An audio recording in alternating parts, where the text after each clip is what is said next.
कि आप देख रहे हैं public versus private limited companies की बात कर रहे हैं आप, तो आज हम ऐसे सवालात की तरफ जाएंगे जहां पर कैपिटल एसेट्स भी होंगे, यानी स्ट्रक्चर भी होगा, ज्वेलरी भी होगी, उसके साथ प्राइवेट कंपनीज के शेयर्स भी होंगे और उसके साथ साथ जो है आपके पब्लिक कंपनीज के शेयर्स भी होंगे।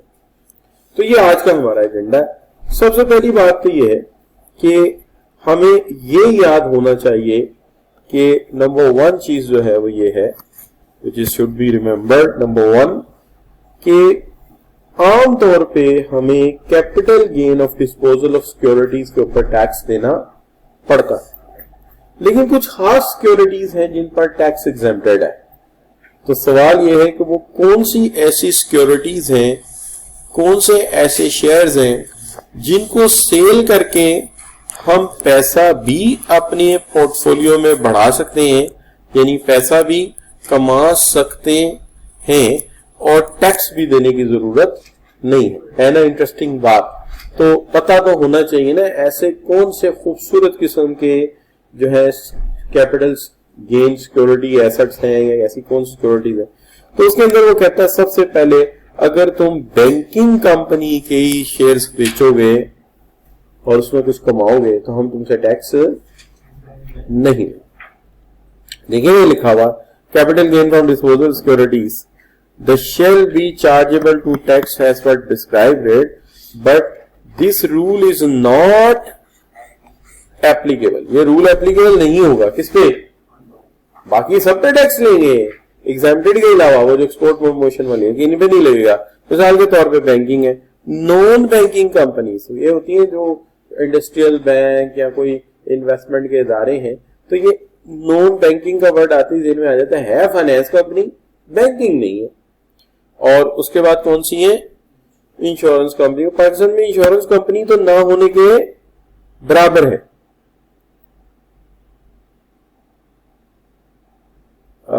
अगर मलिक आपको चाहिए बेटा आप मुझे फोन कर देना, जो चाहिए भेज दूंगा नोट्स वगैरह, ठीक है। अच्छा सारे भेज दूंगा। अच्छा जी बच्चों याद कराना है कि मलिक साहब को, मलिक रहबर को नोट्स चाहिए, अगर वो भूल भी जाए तो मैं याद करा देना, भेज दूंगा। अच्छा बच्चों तो बात ये है एक बैंकिंग कंपनी जो है उसके share non banking company, insurance company और मुदारबा। मुदारबा समझते हैं ना, मुदारबा ये वो वाला मुदारबा है जिसमें एक बंदे का पैसा होता है, दूसरा कारोबार चलाता है, जिसका पैसा होता है उसको आप कहते हैं वो जी जो मालिक है पैसे का वो रब्बुल माल है, रब्बुल माल है, और जो कारोबार चला रहा है वो मुदारिब है, ठीक है। तो इस तरह की ये भी कोई स्टॉक्स रिलेटेड है, तो चूंकि इस्लामिक फाइनेंसिंग को हम प्रेफरेंस दे रहे हैं तो उसके अंदर भी आप इसके अंदर ये लॉ नहीं लगेगा। Companies in respect of debt securities only, यानी वो कंपनी जो डेट सिक्योरिटी से डील करती है गवर्नमेंट की, यानी means they are dealing in some sort of government investment या गवर्नमेंट के टी बॉन्ड, इस तरह की चीजें, तो इसके ऊपर हमने ये रूल जो है ये अप्लाई नहीं किया। लेकिन आपने कई दफा वर्ड यूज सुना शेयर सिक्योरिटी, शेयर सिक्योरिटी, लेकिन सवाल ये है कि अभी तक हमने लॉ के मुताबिक सिक्योरिटी का मतलब नहीं समझा। ये तो हमें याद रहेगा ना कि बैंकिंग कंपनी के शेयर्स जो होते हैं उन पे ये ला नहीं लगता, नॉन बैंकिंग पे नहीं लगता, इंश्योरेंस पे नहीं लगता, मुदारबा पे नहीं लगता, और company in respect of debt security से डील करती है गवर्नमेंट के इश्यूज के अंदर उन पे भी ये ला नहीं लगता। तो अब हम देखते हैं कि कौन से ऐसे पर्टिकुलर मामला इसके अंदर सिक्योरिटी का जिक्र तो बड़ी दफा आया लेकिन पर्टिकुलर डेफिनेशन आज तक नहीं देखी। चलिए आज देख लेते हैं। कहते हैं सिक्योरिटी का मतलब क्या है। पाकिस्तान में सिक्योरिटी किसको कहते हैं, वैसे जाहिर है गूगल पे बड़ी डेफिनेशन होंगी सिक्योरिटी की, लेकिन पाकिस्तान में सिक्योरिटी की क्या डेफिनेशन है, क्या हाल है। जैसे कहते हैं ना वो एक जमाने में ना एक मुकाबला हो गया थर्ड वर्ल्ड कंट्रीज में, इंडिया में हो गया मुकाबला हुस्न। अब मुकाबला हुस्न हुआ तो वहां कुछ काली औरतें भी आ गई, साफ काली फॉर्म, उनको देखेगी कि तो सुनी है तो काली। फिर उन्होंने बताया कि नहीं ऐसा नहीं है, हुस्न का मेयार हर जगह का अपना है, यानी ये उनकी प्यारी है जिनकी प्यारी होंगी, अपनी माँ बाप की, माँ बाप की जो भी। तो लिहाजा या इसी तरह सिक्योरिटी का भी मामला है। सिक्योरिटी की एक डेफिनेशन होती है ग्लोबल डेफिनेशन और एक इलाकाई डेफिनेशन होती है। जैसे ब्यूटी की इलाकाई डेफिनेशन अलग होती है कि नहीं। जैसे अफ्रीका में मोटे मोटे होंठ वाला बंदा प्यारा कहता था और हमारे यहाँ पंखड़ी गुलाब सी है, ऐसा कुछ कहते हैं, यानी अपना अपना अलग अलग म्यार है ना बच्चों। अच्छा लेकिन इन मामला में पढ़ना नहीं चाहिए। उसकी वजह ये कहते हैं कि तीन अपनी सिक्योरिटी की डेफिनेशन पढ़नी है, और उसके अंदर सबसे पहले सिक्योरिटी को कहते किसको, आप तो कहते हैं security mean shares of public company के शेयर्स को सिक्योरिटी कहा जा सकता है। अच्छा, वाउचर ऑफ पाकिस्तान टेलीकम्युनिकेशन पीटीसीआर, इनको भी आप सिक्योरिटी कह सकते हैं। मुदारबा के सर्टिफिकेट को भी आप सिक्योरिटी कह सकते हैं, और सर्टिफिकेट ऑफ रिडीमेबल कैपिटल को भी आप सिक्योरिटी कह सकते हैं। और डेट सिक्योरिटी जैसे गवर्नमेंट के टी बिल्स, यूरो बॉन्ड, वो भी सिक्योरिटी कहला सकते हैं। And unit of exchange trade funded, तो यूनिट ऑफ एक्सचेंज होता है, आप ये कह लीजिए कि जो जिसके अंदर शेयर्स की तादाद के मुताबिक लोगों को पेमेंट मिलती है। बात जगह फंडिंग होती है ना कि कुछ लोग जो है फाइनेंसिंग कर रहे हैं, लेकिन यूनिट के मुताबिक उसको डील करते हैं। तो वो कहता है ये सारे के सारे जो हैं ये क्या है, सिक्योरिटीज। और डेरिवेटिव्स को भी सिक्योरिटी कहा जाता है, लेकिन फिर भी हमारे लॉ में बड़ा अहम बात यह है कि सिक्योरिटी की डेफिनेशन में क्या क्या डाल दिया, पब्लिक कंपनी के शेयर्स, पीटीसीएल के सर्टिफिकेट, मुदारबा के certificate, instrument of redeemable capital, वो कैपिटल जो दे दिया और बाद में रिडीम किया जा सकता है, वापस मांगा जा सकता है। अच्छा, और इस बेसिकली इसमें अक्सर डेट सिक्योरिटीज आ जाती है कि गवर्नमेंट टी बिल लेती है, टी बिल कहती है 90 रुपए का खरीद लो, 100 रुपए का 3 माह बाद वापस ले लेना, तो ये रिडीमेबल कैपिटल हो गया ना, वापस आपको मिल जाता है। लेकिन जब मिलता है तो उतना नहीं मिलता, उससे ज्यादा मिलता है, तो इसको भी हम सिक्योरिटी कह सकते हैं। और unit of exchange traded and derivative products, इन सबको हम सिक्योरिटी कह सकते हैं। फिर भी लॉ ये कहता है कि नहीं जी, इतना कुछ होने के बावजूद भी आपके पास जो है ना डेरिवेटिव की डेफिनेशन अलग भी होनी चाहिए। तो इसको चल के आगे देख लेंगे, क्योंकि सारी थ्योरी एक ही दिन तो नहीं पढ़ी जा सकती, लेकिन आज के लिए आपको जो डेफिनेशन मैंने दी है उसके अंदर एक सिक्योरिटी की डेफिनेशन दी है, और एक कौन सी दी है मैंने शाबाश, कि कौन से ऐसे डिस्पोजल ऑफ सिक्योरिटीज हैं जिनके ऊपर ये टैक्स का ला नहीं लगता, यानी टैक्स एग्जेम्प्टेड है। अब बच्चों बात आ जाती है कैलकुलेशन ऑफ गेन। कहते हैं gain on disposal of security is calculated as A minus B. ये तो हम पहले से जानते हैं, लेकिन फिर भी चले ला कह रहे हैं तो हम उसकी इज्जत करते हैं, हम कहते हैं हाँ भाई थैंक यू, आपने हमें बताया कि जो नफा है वो कैसे निकलेगा, consideration minus cost of acquisition, चाहे वो पब्लिक कंपनी है चाहे वो कुछ भी है। अच्छा, अब बच्चों बात आ गई है कि capital gain from disposal of securities, securities बेचेंगे तो कैपिटल गेन आएगा ना। अच्छा, अब वो ये डेफिनेशन ऊपर चलती रहेगी साथ, capital gain from disposal of securities, securities की डेफिनेशन है चार्जेबल टू टैक्स, तो ये चार्जेबल टू टैक्स होगा जनरल कंडीशन में। Share of public companies gain treated as separate block of income, यानी आज पहली दफा बात हो रही है कि प्राइवेट कंपनी के शेयर और अनलिस्टेड कंपनी के शेयर तो हमने 2 दिन से ट्रीट कर रहे हैं, कल के 2 लेक्चर में ये होता रहा, लेकिन आज हम बात कर रहे हैं कि जो पब्लिक सेक्टर कंपनी के शेयर्स होंगे वो सेपरेट ब्लॉक में डील किए जाएंगे, उनको हम एनटीआर में नहीं डालेंगे, नॉर्मल टैक्स रिजीम में नहीं डालेंगे। तो स्टूडेंट को समझ ही आई कि एनटीआर वो होता है जिसमें हम इनकम फ्रॉम सैलरी लिखते हैं, इनकम फ्रॉम बिजनेस लिखते हैं, इनकम फ्रॉम प्रॉपर्टी लिखते हैं, इनकम फ्रॉम कैपिटल गेन को भी डाल देते हैं इसके अंदर, है ना जी। इनकम फ्रॉम, ये मैंने कब किया यार, ये तो मैंने कहा कुछ नहीं आपको, सॉरी, ये कहां से आ गया, गुस्सा करके फिर दोबारा कर देंगे, चला जाए यार, मैंने कुछ भी नहीं कहा तुझे, कहता रंग बदल ले, चल लकीर दे दे मुझे, फ्री है, लिख सकते, बहुत मोटा लिख रहा है। अच्छा चलो कोई बात। अच्छा बच्चों, तो हम बात ये कर रहे थे कि भाई मसला ये है कि इनकम फ्रॉम कैपिटल गेन वगैरह ये सारे इसमें बन जाते हैं, लेकिन आप ये 3 ही रखें चले वक्ती तौर पे, और आप ये कहें कि जनाब मसला ये है कि हम ये कहना चाहते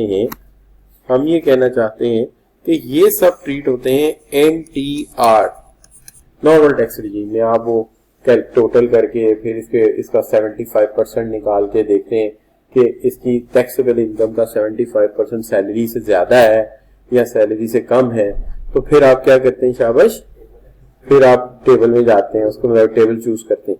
लेकिन अगर आप पब्लिक सेक्टर कंपनी के शेयर्स को डील कर रहे हैं if you are dealing in the public sector companies, तो फिर इसको उसके अंदर ट्रीट नहीं किया जाएगा। इसके पैसे भले स्टेटमेंट में जमा तो होंगे लेकिन बाद में माइनस किए जाएंगे और माइनस करके इनका टैक्स अलग लगाया जाएगा और इसका टेबल सेपरेट होगा, इसका टेबल सेपरेट होगा, इसका टेबल उसके अंदर नहीं जाएगा जो deal with the separate table. तो इसको हम सेपरेट टेबल से डील करेंगे, ठीक है ना बच्चों। तो वो ड्रॉ इट विद जाएगा कहां से, तो मेरा ख्याल है यहां से चला जाए, हाँ चला गुड, पता लग गया है। आहिस्ता आहिस्ता ना एक्सपर्ट होता रहता बंदा चीजों में, टेक्नोलॉजी में। अच्छा बच्चों, तो अब बात ये हुई कि समझ ये आई कि जो पब्लिक सेक्टर कंपनी के शेयर्स हैं भले स्टेटमेंट में ऐड होंगे, टैक्सेबल इनकम तो निकालनी है ना पूरी, ठीक है नहीं, लेकिन उनका जो टैक्स है वो अलग कैलकुलेट होगा। सवाल ये उनका टैक्स कैसे कैलकुलेट होगा, तो उनका टैक्स जो है वो कहता है जी कि share of public sector company loss can be treated as current year and upcoming years. यानी उसने ये अभी छोड़ दिया कि कैसे ट्रीट होगा, वो तो जाहिर हम सीख लेंगे, लेकिन उसने ये कहा कि अगर पब्लिक कंपनी के शेयर्स में तुम्हें नुकसान हो रहा है ना, नुकसान हो गया, तो आप जानते हैं कि यहाँ शेयर्स में एक रूल है, सिक्योरिटीज में एक रूल है, वो रूल ये है कि गेन पे टैक्स होगा और लॉस डिडक्टेबल है ना। अच्छा यहाँ भी पब्लिक कंपनी के शेयर्स में भी नहीं आया ये सोतेला भाई थोड़ी, इसमें भी वही रूल है, क्या गेन पे टैक्स होगा और लॉस डिडक्टेबल होगा। लेकिन वो कहते हैं कि अगर पब्लिक कंपनी के शेयर्स तुम सेपरेट ब्लॉक में लिए जा रहे हो और इनमें नुकसान होता जा रहा है तुम्हें, तो तुम पहले साल का नुकसान अगले साल में ट्रांसफर कर सकते हो, फिर उसका वो फिर भी नुकसान हो गया तो तुम वही वाला नुकसान दूसरे साल में डाल सकते हो, फिर भी वो नुकसान पूरा ना होए तो तुम तीसरे साल में डाल सकते हो। और अगर 3 साल तक तुम शेयर खरीद रहे बेचते रहे, तो यहाँ पे जो तुमने जेपी कंपनी का शेयर बेचा हुआ है लॉस में और तुम 3 साल में भी इसका लॉस कवर ना कर सके, तो फिर तुमसे निकम्मा आदमी कोई भी नहीं है। इसके बाद फिर दोबारा तुम इसका नाम भी ना ले। बात भी ठीक है कि फर्ज करें एक जेपी पब्लिक कंपनी का शेयर आपने बेचा और वो लॉस में चला गया, तो कहते हैं लॉस की है ना, तो ठीक है लॉस अगले साल ट्रीट कर लो। अगले साल जो शेयर बेचोगे XYZ company, JYD company, ABC company, उसमें से इतना कमा लो, फर्ज करेंगे ये A का बेचे, B के बेचे, C के बेचे, 3 शेयर बेचे। अब इसमें आ गया मुनाफा, और ये मुनाफा और ये नुकसान आपस में क्या कर लो, एडजस्ट कर लो। लेकिन फर्ज करो यहाँ पे भी तुम या तो लॉस में गए हो या तुम बस पूरा ही किया है, और यहाँ पे भी पूरा ही है, अगले साल भी पूरा ही, तो कहते 3 साल हो गया और क्या करें आपके साथ फेवर, तो 3 साल हो गए, इसका मतलब बेटा ये तेरे बस का काम नहीं है। क्या हाल, 3 साल बहुत दे दिए हैं। आप आमतौर पे देखें कि ये जो फिर तुमसे कुछ भी ना हो सके तो तब भी हम इंतजार करेंगे, लेकिन अगर 3 साल में भी तुमसे कुछ ना बन सका, यानी तुम वो नुकसान पूरा ना कर सके, तो फिर ठीक है, फिर तुम्हारी किस्मत है, ठीक है ना बच्चों। फिर तुम्हारी शक्ल इस तरह की हो जाएगी, ये देखो ये नजर आ रही है आपको, है ना, तो यार मेरी किस्मत ही ऐसी है, मेरा ख्याल है मेरे बस का नहीं है, मैं साइड पे हो जाता हूँ। नहीं बच्चों, वैसे तो आमतौर पे शरीफ आदमी को पहले ही लोग कह देते हैं कि तू साइड पे हो जा, है ना। नहीं मलंग को नहीं कहते, मलंग तो पता है अपने काम के धनी होते हैं, क्यों जी, मलंगों की तो दुआएं चलती हैं, और मलंग तो बात काम करते ही नहीं है, दूर से बदुआ होगी पीराने पीर की और जनाब काम हो गए। नहीं जी बच्चों, अल्लाह का बड़ा करम होता है पीरों पे। अच्छा बच्चों, अच्छा तो बच्चे अभी तो दुआ क्या है, अभी तो बस रात को कितने बजे भेजी थी रिकॉर्डिंग, 1:30 बजे। अब यहां से अंदाजा लगा लो तो मलंगों के हालात क्या चल रहे। मलंग तो बेचारे खुद बड़े पड़े। अच्छा बच्चों, तो मलंगों के हालात आजकल इतने अच्छे नहीं जा रहे। अच्छा बच्चों, अब बात है mister Arbaaz sold the share of following listed companies in the tax year 2020। The company A at a gain of 10,000 and company B at loss of 12,000 required to calculate taxable income for Mr. Arbaz. तो कहते हैं देखिए बात सीधी सी है कि ये तो आपने गेन का फार्मूला सीख लिया होगा, जाहिर है उसने ए माइनस बी किया होगा दोनों में। ए माइनस बी करने के बाद उसको ए कंपनी के शेयर्स में फायदा हुआ 10,000 का, ठीक है, और बी कंपनी के शेयर्स में उसे जो है 12,000 का नुकसान हो गया। तो ये वो लॉस है जो कैरी फॉरवर्ड होगा। This is what the loss which is carry forward. और ये जो लॉस है ये नेक्स्ट कितने सालों तक लेके जा सकता है? 3 इयर्स तक। याद रखे यार वो मेरे 2,000 पे रहते हैं फलां साल के, अगले साल फिर साफ करेगा यार वो मेरे 2,000 रहते हैं, तीसरे साल फिर कहेगा यार वो मेरे 2,000 रहते हैं, और अगर 2,000 पूरे ना हो तो कहेगा अब वो 2,000 छोड़ दे, अब अगले साल के 4,000 पकड़। ठीक है बच्चों, नो प्रॉब्लम। अच्छा तो ये कॉन्सेप्ट। अच्छा बच्चों अब देखिए मिस्टर इंतजार Hussain has dispose of following assets in tax year 2022। इसके अंदर देखिए तो प्राइवेट कंपनी के शेयर हैं, फिर अनलिस्टेड, तो ये दोनों प्राइवेट ही हुई ना, लेकिन इसके अंदर कुछ लिस्टेड कंपनीज के शेयर भी डाल दिए जालिमों ने। और उसके बाद कहता है he has also inform you that he has earn income from business कितनी? 1 मिलियन। और सैलरी का कहा ही नहीं, इससे और काम आसान हो जाता है, सैलरी के टेबल की गुंजाइश ही खत्म होगी, यानी 75% भी ना निकालेंगे। अच्छा अब चलते हैं हम सबसे पहले तो बात करते हैं कि यहां लिख लेते हैं कि इनकम फ्रॉम सैलरी अंकल की नहीं है, इनकम फ्रॉम बिजनेस अंकल की है, और वो है 1 मिलियन। ठीक है ना जी, ठीक होगी बात। अच्छा अब ये जो अंकल हैं इन्होंने जो है इनकी इनकम फ्रॉम कैपिटल गेन में चले जाते हैं। प्रॉपर्टी तो है ही कोई नहीं ना, तो जरूरत नहीं है हमें, लिखना चाहे तो लिख लें। चले इनकम फ्रॉम कैपिटल गेन में चले जाते हैं। अच्छा ये भी हो सकता है यहाँ सिर्फ यूं लिख दें और वर्किंग अलहदा जाके कर लें, और फिर वहां से टोटल लाके इसके अंदर डाल दें, ऐसा भी हो सकता है अगर आपको जो इजी लगे। लेकिन मैं फिलहाल ऐसा करने के मूड में। 4 तो सारी कंपनी है। एक बेचे शेयर्स बेचे हमने एबी प्राइवेट लिमिटेड के, एबी प्राइवेट लिमिटेड के, ये एबी प्राइवेट लिमिटेड है, आपको भी दिखाता जाऊं। और ये हमने बेचे हैं 9 लाख के, खरीदे थे 3 लाख के। अल्लाह ऐसे ही कभी मिलाता जाए ना शेयर हमें जिंदगी में, नहीं बच्चों, नहीं किस्मत की बातें। हमारे तो सूरत हाल यह है कि जनाब एक मौलवी साहब ने साइन करा लिए थे 4 फॉर्मों पे भुगतने। अच्छा बच्चों 75%, 4,50,000। क्यों ताला जी मैंने ऐसा क्यों किया, को बच्चा बता सकते हैं? क्योंकि ये 14 के लिए हुए हैं और आज 22 जा रहा है। क्या हाल है? टू मच हो गया जी, साल से ऊपर 75% हो जाता है। ये 1 लाख, ये 1 मिलियन उठा के और थोड़ा दूर ना कर दो, ये जरा खूबसूरत भी लगेगा। यहाँ देखिए सफा भी खाली है, तो जरूरत क्या है, ये डंडी भी मिटा देते हैं। अच्छा चल ये आगे बच्चों क्या जी? शेयर्स। अच्छा अब शेयर्स ऑफ एक और कंपनी है, उसका नाम है, मेरे पास स्टेटमेंट लिखा है जीई, क्योंकि ये अनलिस्टेड है तो मैं इसको भी प्राइवेट कंपनी के तौर पे ट्रीट कर रहा हूं। अच्छा ये अनलिस्टेड कंपनी जो है, इसके शेयर आपने बेचे हैं 10,000 के, जो कि आपने खरीदे थे कितने के? 30,000 के। तो यहां आपसे गलती होगी कि 10,000 के बेचे। मेरी बात करती है भी होता है स्टॉक पड़ा रहे, बंदा तंग ही आया यार बेचो इसको, जान छुड़ाओ इससे, ये नुकसान में जा रहा है। क्या हाल है? ठीक है ना। मैंने एक शेयर होते थे पीआईए के, वो इतने नीचे गए मैंने सोच ही छोड़ दी, पता नहीं अब कहां पड़े हुए, कभी देखे भी नहीं जाके। तो बाढ़ में जाओ, तुमने नीचे ही जाना है, नहीं बच्चों। तो बाज का तो ऐसा हो जाता है।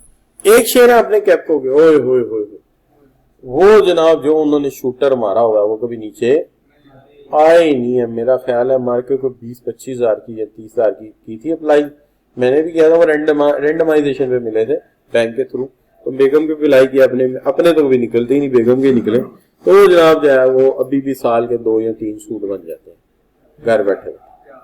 हाँ जी, इतना जबरदस्त इन्वेस्टमेंट।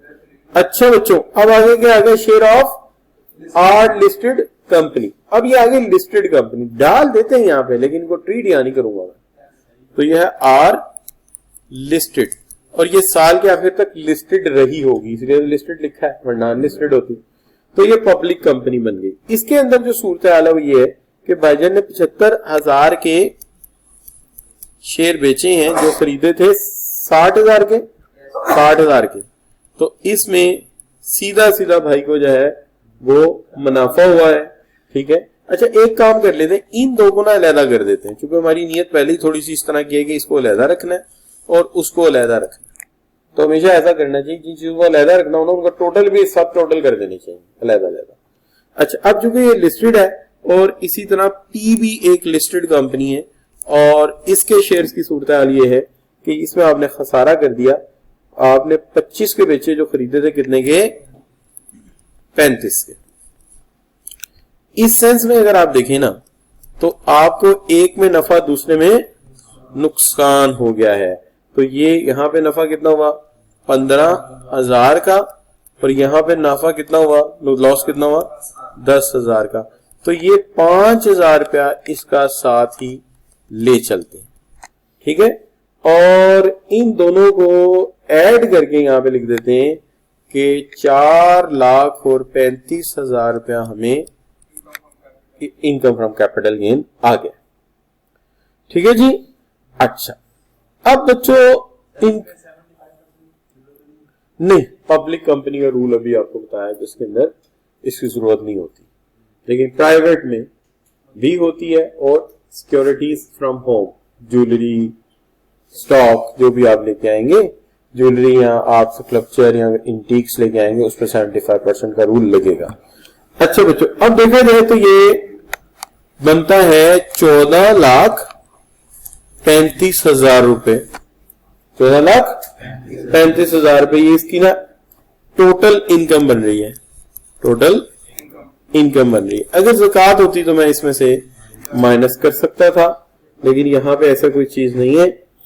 तो अब यहां पे शेयर कर जो है वो ले जाते हैं, क्योंकि सेपरेट ब्लॉक को मैंने डील करना है और सेपरेट ब्लॉक के लिए दोबारा से मैं वो जो ऐड किया ना, जाहिर है एकदम आमदनी का टोटल करना इसलिए जरूरी है कि डिडक्शन अलाउंसेस है तो वो निकाल दे बीच में से। इसलिए फॉर्मेट यही बनाना पड़ेगा कि पहले एक दफा टोटल करना पड़ेगा। जाहिर है अकाउंटेंट का काम है अपने क्लाइंट को बताना कि तुम्हारी टोटल इनकम इतनी। जाहिर है वो ये तो नहीं कह सकते सेपरेट ब्लॉक वाली मैंने इसलिए नहीं बताई थी क्योंकि दो तो के काफी नहीं है, तो चेक करें। इससे टोटल एक दफा करना जरूरी। अच्छा, अब सेपरेट ब्लॉक में कितने निकाल देंगे, 5,000 रुपया सेपरेट ब्लॉक का अलहदा कर देंगे, तो ये बन जाएगा 14,30,000 रुपया। ठीक है, अब इसको कहेंगे ये टैक्सेबल है, किसमें, टैक्सेबल इन NTR यानी नॉर्मल टैक्स रिजीम में ये टैक्सेबल। अब ये नॉर्मल टैक्स रिजीम में जाएगा तो ये है कितना जी, किस में जाएगा, ये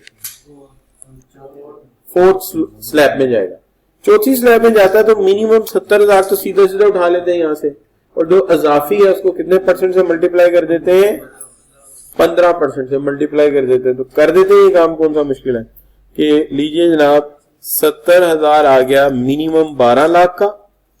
ठीक है जी, और जमा कर दें, इसके अंदर जो डिफरेंस आएगा 14,30,000 माइनस 12 लाख मल्टीप्लाई बाय 15%। इसको डायरेक्ट ही सॉल्व कर दें यार, कोई इतना बड़ा तो है नहीं काम। क्या हाल है,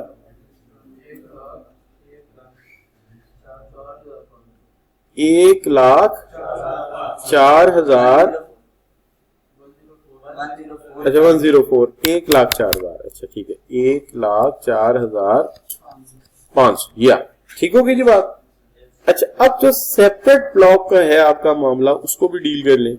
तो सेपरेट ब्लॉक से कमाया हुआ है आपने 5,000, इसको टैक्स कैसे लगेगा, वो कहते हैं जी इसकी सीधी हिसाब है, इसका एक परसेंटेज आपको बता देते हैं। और इसका परसेंटेज का टेबल ना ये वाला हर किताब में दिया हुआ, हाई कैप में भी दिया हुआ। इसके अंदर इन्होंने कहा है कि जो शेयर्स किसी ने आज बेचे हैं लेकिन खरीदे थे 2013 में, उस पर कोई चीज 2013 से 1 जुलाई 2013 से पहले खरीदे, पुरानी बातें, कोई बात नहीं, खैर है, तुम बेचो कमाओ खाओ कोई मसला नहीं, पुरानी बातें, उनके उधर रंग भी फीके पड़ गए होंगे आपको, नहीं बच्चों, है कि नहीं। कब की बात कर रहे हैं, 2013 की। अच्छा, अब when security is acquired between 1 जुलाई 2013 से जून 2016, 3 साल, कौन से वाले, यानी 1 जुलाई 1 जुलाई 2013 से कब तक? 30 जून 16 तक। ये सारे शेयर्स होंगे।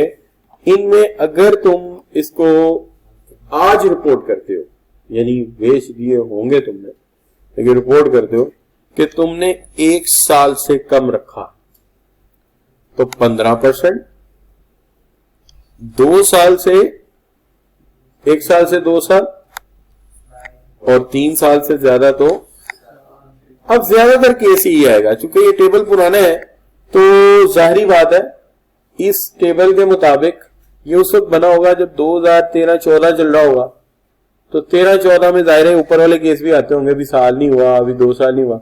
अब जब आप चले जाएंगे ना आज के दौर में आएंगे, तो आज जो भी मिलेगा वो 3 साल से ज्यादा का केस ही मिलेगा। जाहिर बात आप खरीदोगे उसको, इतना साल हो गए होंगे, क्या ख्याल है ना। लेकिन जब ये बना होगा टेबल 2013 में या 14 में, उस वक्त तो वो भी होंगे जो साल से कम थे, साल से ज्यादा थे, ठीक है। लेकिन ऐसा हमने इसको सवाल की नजर से देखना है, not very much logical concern. आपने लॉजिकल कंसर्न में नहीं जाना। हो सकता है आपको वो सवाल ही ऐसा दे जिसमें वो कहे कि मुझे टैक्स ईयर 2014 में ट्रीट करके दिखाओ आज के लास्ट में, या हमें को पुराने पेपर का सवाल सॉल्व करना चाहिए जानबूझ के उस टैक्स ईयर में जाके। इसलिए टेबल यही रहेगा, टेबल यही रहेगा। लेकिन प्रैक्टिकली जब आप टैक्स की फील्ड में आएंगे तो ज्यादातर फिर अब यही केस आएंगे। चूंकि टेबल को बने हुए भी 3 साल हो गए, तो अब जो भी उसका रिकॉर्ड आएगा वो 3 साल बाद में ही आएगा। देखें जो 2016 जून से पहले का खरीदा हुआ है, आज 2022 है, तो 3 साल से ज्यादा हो ही जाएंगे ना। अच्छा नहीं, तो जो ये तो लॉजिकल बातें होंगी। लेकिन जो शेयर खरीदे आपने 1 जुलाई 2016 के बाद, यानी यहां पे खरीदे, इसका मतलब यहां पे जो शेयर खरीदे उनका टैक्स कितना है? 0%। दरमियान में 3 बार्स हैं और इसके बाद वालों का कितना है? 12.5%। अच्छा, तो ये याद हो गया आपको, लेकिन याद करना ही नहीं था। ये क्योंकि आप भूल जाओ, फौरन भूल जाओ, भूल गए।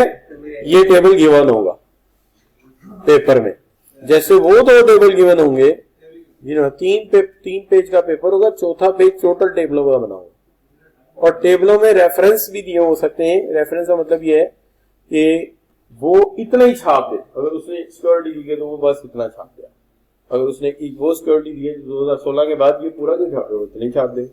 आप फौरन पहचान लेंगे उस टेबल का बाकी हिस्सा ही है, ठीक है। ये भी हो सकता है। अच्छा, एक चीज ये भी हो जाती है कभी कभी कि कोई ऐसी चीज सवाल में डाल देता है जो किताब में वो कहीं मिस कर गया हुआ है या है ही नहीं, वो लॉ लेकिन कोर्स में नहीं था, तो उससे ब्रैकेट में ट्रीटमेंट लिख देता है कि इसका 20% डाल दो, बेफिक्र हो, मैं तुम्हारे साथ। अच्छा, तो बच्चों ऐसी बात है कि अब जो मेरा शेयर है मैं उसकी बात कर रहा हूं, मैं दूसरों की बात नहीं करता। ये कब खरीदा गया था?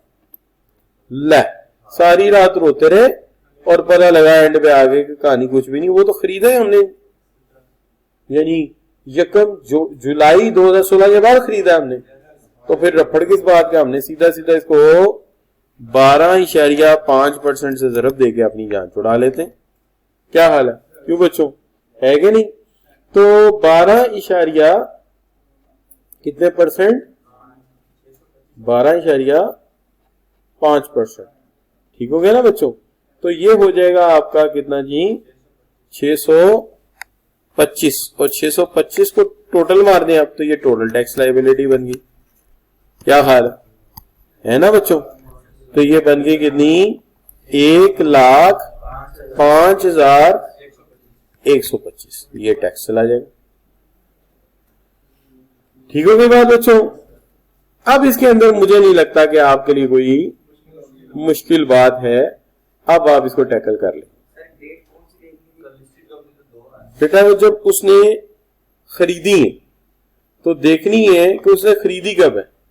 तो हाँ, नहीं दोनों देखनी है। देखो ना, दोनों ही कब खरीदी है उसने?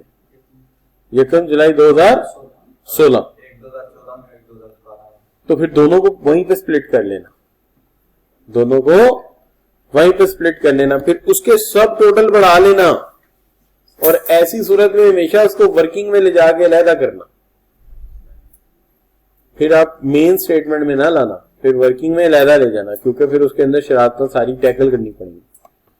हो सकता है ऐसा केस हो 4 सिक्योरिटी चारों अलग अलग ट्रीट हो रही है पब्लिक सेक्टर की, तो फिर पता क्या करना, पब्लिक लिस्टेड कंपनी का लिख के ना यहाँ पे सिर्फ यहाँ वर्किंग डाल देना और वर्किंग अलग जाकर, ठीक है, ताकि आपकी मेन स्टेटमेंट गंदी ना हो, अगर गलती हो तो उसमें होगी ना जाके, तो वो बंदा काट के वहां फिर बना लेता, वो कोई मसला नहीं। लेकिन पूरी स्टेटमेंट के अंदर अगर इंक शिंक लगी हो तो अच्छी नहीं लगती, खूबसूरत नहीं लगती, आप समझते हैं बात क्या खान नहीं बच्चों, है ना।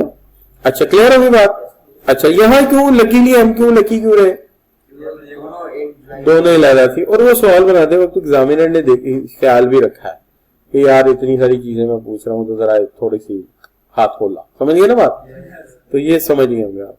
अब ये जो सवाल है ना आगे जो आ रहा है ये वाला, ये सवाल थोड़ा सा आसान है। उसमें देखा जाए क्या है, 2 कंपनियां प्राइवेट, 2 पब्लिक और 1 बीवी देखिए, ये छोटी कंपनी थोड़ी, ये वो कंपनी है जो अगर गलत ट्रीटमेंट होगी तो पूरे कान खा जाएगी आपके, नहीं बच्चों। अच्छा जी बिल्कुल जी। ओ यार कहाँ आजकल 3-4 का जमाना है, आजकल तो भैया एक गलती करके बंदा पछता रहा है तो 3-4 की बात कर रहा है भाई। यार पता है क्या, मैं आपको बताता हूँ कि ये ऐसे होता है कि ना वालिद बुलाते हैं आपको कि बेटा जरा बात तो सुन, आप जाने बेटा देख तेरी जिंदगी ना बड़ी डिसऑर्डर है, देख तेरी किताबें कैसे बिखरी पड़ी हैं, तेरे शूज देख कैसे पड़े हैं, खाना तुझे टाइम पे मिलता नहीं है, माँ तेरी बुरी हो रही है, तो बेटा तू ऐसा कर, तू ना तैयार हो जा। अच्छा और जो बातें वो कहते ना आप यकीन करें, और वालदैन है बंदा क्या करे, छोड़े पड़ा हो गया तुम। अच्छा तो वो उस वक्त यही कहते हैं कि जनाब तुम्हारी जिंदगी में ऑर्गेनाइजेशन आ जाएगी, तुम्हारी जिंदगी में सुकून आ जाएगा। और यकीन करें इसका मतलब यही होता है कि वालिद साहब वो बदले लेना चाहते हैं कि जो मेरे नाल होया वो तेरे नाल भी होना चाहिए, तेन लगे पता ही कि अब्बा बनना कितना मुश्किल। अच्छा बच्चों, और इनकम फ्रॉम बिजनेस, यार सारी बातें मेरे को थोड़ी सी अब्बा जी से भी जाकर पूछ लिया करो,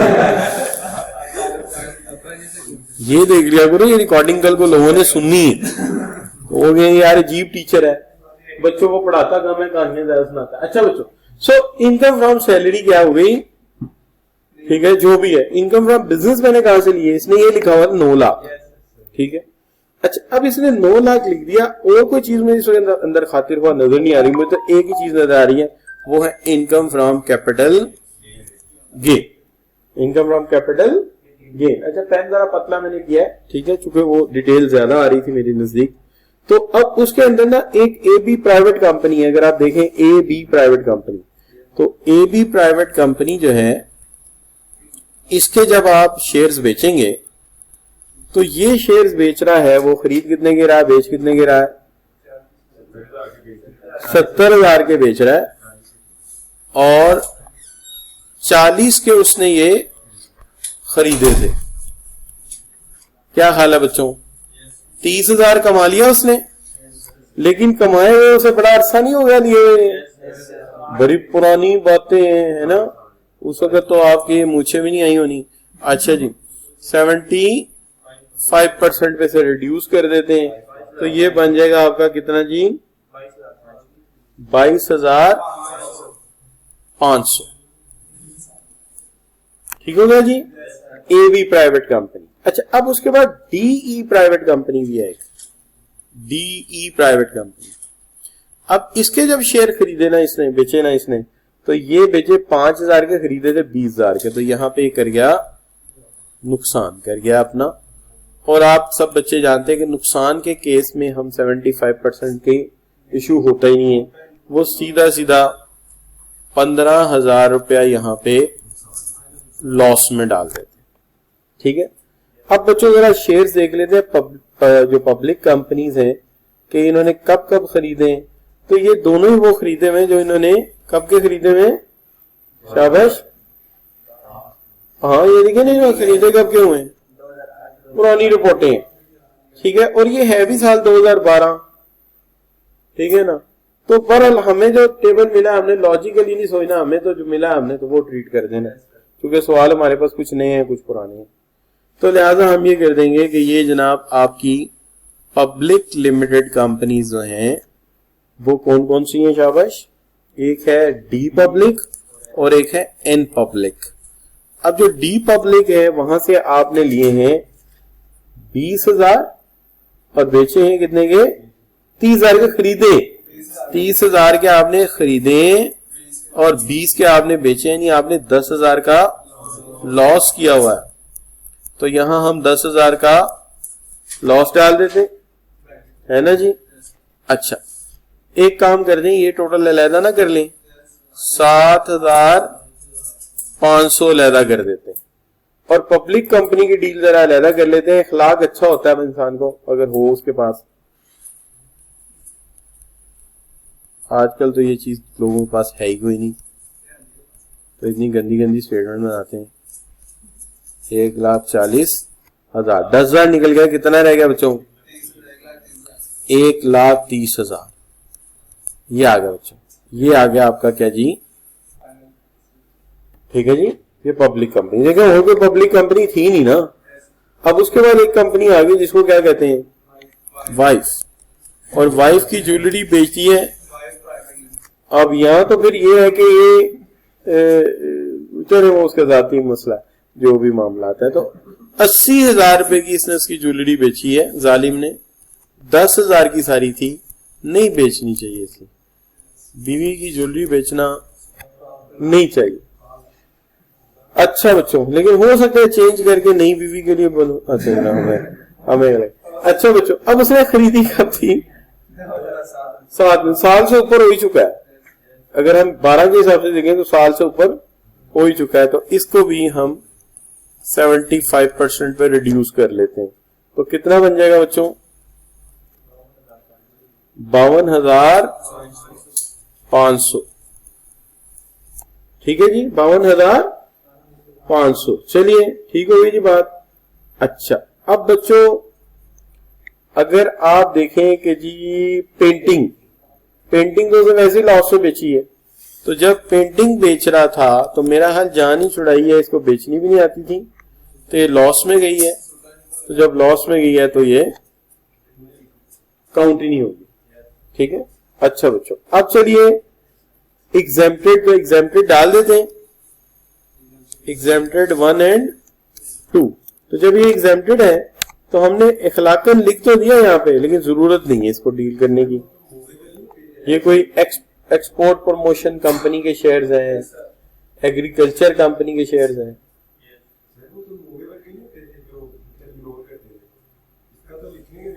किसका बच्चे, पेंटिंग है वो लॉस में गई ना बच्चे, तो लॉस डिडक्टेबल नहीं होता, डिडक्टेबल नहीं होता। ये इसलिए मैंने कहा, ये देखे ना कि खरीदी थी 90,000 की, बेची 20,000 की, तो लॉस है ना, लॉस डिडक्टेबल नहीं, इस वजह से नहीं डाला।